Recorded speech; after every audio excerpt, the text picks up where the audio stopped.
Nah, website, kompro. Website ini company profile juga. Ini kompro, ini cetak. Gitu. Ini bisa nyetak 1000, habis sekitaran 10 juta.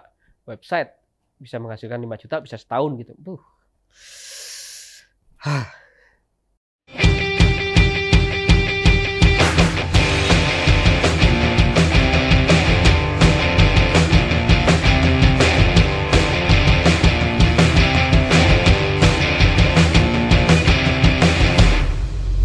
Mari kita mulai.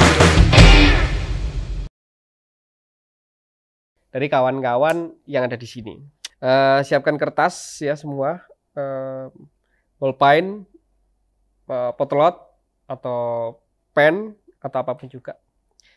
Saya akan nanti pada akhir video ini kawan-kawan akan tahu ini merek apa.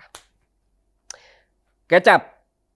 Ketika mendengar kata kecap, apa yang ada di kepala kawan-kawan semua ini? Silakan dicatat dulu. Oke, silakan dicatat dulu. Nanti akhir cerita saya akan mencoba menyampaikan bahwa ini yang ada di tulisan Anda. Merek kecap apa? Kemudian merek mie instan. Apa yang ada di kepala Anda? Ini gambarnya. Ya. Oke. Susu untuk orang lanjut usia. Oke, tidak saya kasih gambaran. Susu untuk orang lanjut usia. Minyak goreng. Merek minyak goreng apa yang ada di kepala Anda? Nah, ketika saya ngomongin informasi top of mind ini di kepala Anda, coba Anda juga mencari tahu di Google ya.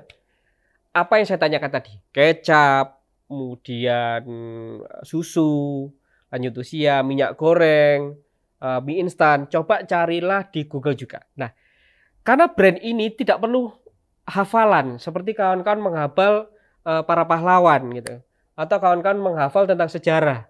Brand ini tidak untuk dihafal, tapi brand ini tiba-tiba masuk seketika dari luaran sana, itu tiba-tiba masuk grotok tanpa harus dihafal. Tapi saya yakin informasi yang akan saya sampaikan semua bahwa top of mind Anda akan ada menjadi top of data digital atau top of SEO. Nah, coba disinkronize, pasti akan sama karena sama-sama satu memang data hafalan, satunya data digital. Ada satu lagi, ayam goreng. Merek ayam goreng apa yang ada gambarnya Pak Tua? Dan dia dari luar negeri. Oke, silakan dicatat. Nanti di akhir video ini sesuaikan, samakan dengan apa yang akan saya sebut. Nah, kalau sebenarnya ada konsultan branding atau brand devotee, pemuja brand, saya mengatakan saya sebagai seorang pemuja brand yang selalu pakai baju warna merah, silakan di searching juga. Apakah ada data saya? Ataukah kalau belum ada, silakan membuat sebuah tulisan tentang saya. Oke. Nah, sekarang saya akan mencoba tes pemahaman apa itu brand. Menurut kawan-kawan, catat, tulis. Apa itu branding? Apa itu rebranding? Nah, itu menurut pemahaman kawan-kawan. Saya akan mencoba memberikan insight dan nanti akan kita kolapskan. Apakah sama ataukah tidak? Silakan kawan-kawan memberikan asumsi itu, data itu, analisis itu juga di dalam komen ataupun memberikan sebuah tanggapan. Apa itu marketing? Apa itu selling? Apa itu advertising? Nah, oke. Kalau semua kawan-kawan sudah mengisi apa yang saya tanyakan tadi, nah, sekarang saya tanya, kawan-kawan punya kawan-kawan punya brand kan gitu, atau kalau belum punya, ya silakan menjawab pertanyaan ini juga. Kenapa Anda membangun brand? Pertama. Yang kedua, apa keunikan brand Anda? Yang ketiga, nilai lebih apa di brand Anda? Yang keempat, apakah kawan-kawan membuat brand kawan-kawan itu hanya dengan feeling? Ataukah yang kelima, apakah kawan-kawan membangun brand itu ikut-ikutan? Aku tak melo ae wis di sini karena sudah ramai gitu. Nah, sekarang saya coba geser lagi tentang pemahaman jenis-jenis branding. Jenis-jenis branding itu ada beberapa hal dan ini saya coba sampaikan 6 saja. Ada personal branding, ada product branding, ada corporate branding, ada city branding, ada village branding, dan ada destinasi branding. Itu ada jenis-jenis branding. Ada 6 itu. Kawan-kawan ada di mana posisi sekarang? Apakah ingin membangun sebuah personal branding? Apakah ingin membangun sebuah corporate branding? Atau ingin membangun sebuah product branding? Atau ingin membangun sebuah kewilayahan Anda gitu, yang ada di rumah gitu ya. Village Anda, desa Anda, kota Anda gitu. Ya mungkin saja. Silakan. Sekarang kawan-kawan mulai dari mana Mas? Kalau seumurnya saya harus belajar tentang digital branding. Nah, saya sarankan begini. Kawan-kawan mulai aja mengenal namanya sosial media. Ya, kan ada Instagram, ada YouTube, ada TikTok, ada Facebook, ada Twitter, ada banyak hal gitu. Saya sarankan kawan-kawan kalau belajar 2 saja dulu, Instagram sama Facebook seumpamanya TikTok dulu gitu, atau mungkin Instagram aja atau Twitter saja, karena setiap sosial media itu punya market sendiri gitu, punya gaya sendiri dan punya keilmuan sendiri dan punya algoritma sendiri. Karena algoritma itu adalah sebuah data bilangan yang memang dalam artian digital hari ini itu yang menjadi penguat. Nah, terus oke Mas, saya sudah belajar Instagram gitu ya. Belajar yang kedua bagaimana? Teman-teman harus tetap belajar melalui internet atau melalui kawan Anda gitu. Anda tetap harus mengupgrade. Ada kawan-kawan saya begini, Mas, aku kok gak ngerti ya masalah digital gitu. Tapi aku males sih sinau Mas gitu. Nah, stop. Berarti Anda bukan bagian orang yang ingin belajar tentang digital branding. Berarti ya udahlah. Anda bagian orang-orang yang cukup terbelakang atau tidak mau belajar, ya sudah, Anda akan ketinggalan zaman gitu. Nah, kalaupun sudah membangun sebuah sosial media, kawan-kawan pastikan jangan hanya sekedar promosi gitu. Tapi kawan-kawan bisa melakukan apa sih kebutuhan dari audiens kita gitu. Selera audiens kita itu seperti apa gitu. Ya berikan sesuatu. Contohnya kalau sebenarnya kawan-kawan punya bisnis sepatu.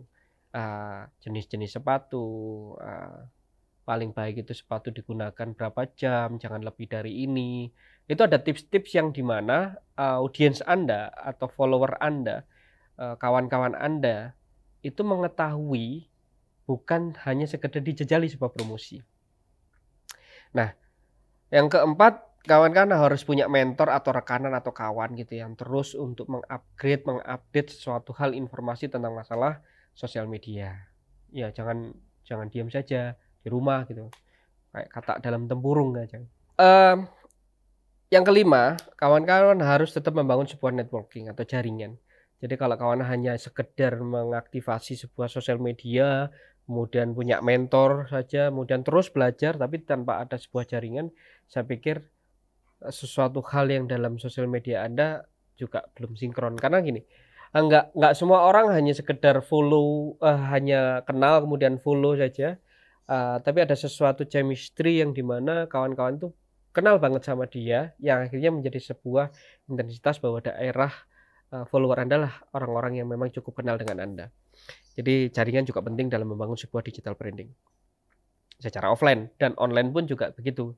Dalam artian gini, jaringan itu bukan hanya sekedar ketemuan sama orang gini, enggak. Jadi kalaupun kawan-kawan punya sebuah sosial media, itu kawan-kawan juga jangan segan-segan juga memfollow seseorang gitu, yang akhirnya menjadi sebuah jaringan gitu, jejaring gitu, networking gitu. Karena gini, logikanya sebuah data bilangan atau algoritma ini, kalau kawan-kawan tidak pernah like, kalau kawan-kawan tidak pernah follow seseorang, kalau kawan-kawan tidak melakukan interaksi sama orang lain, data bilangan Anda ini tidak ketemu dengan perkalian atau pertambahan atau pengurangan dari data digital yang lain gitu. Nah, ini yang menjadikan data digital Anda kurang maksimal dalam melakukan sebuah kegiatan komunikasi secara digital. Nah, coba sekarang kembali lagi ke kertas kawan-kawan. Saya punya sebuah pendapat gitu loh. apa itu brand. Nah, ada yang bilang gini juga. Branding apakah perlu biaya besar?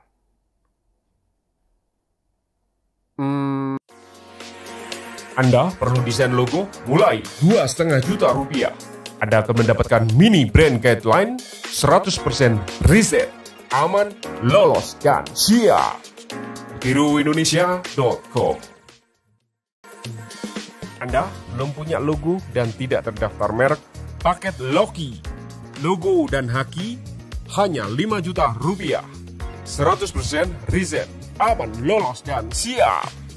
tiruindonesia.com. Logo dan merek Anda belum terdaftar haki? Ya, haki pendaftaran merek hanya 2,8 juta rupiah. 100% riset, aman, lolos, dan siap. tiruindonesia.com.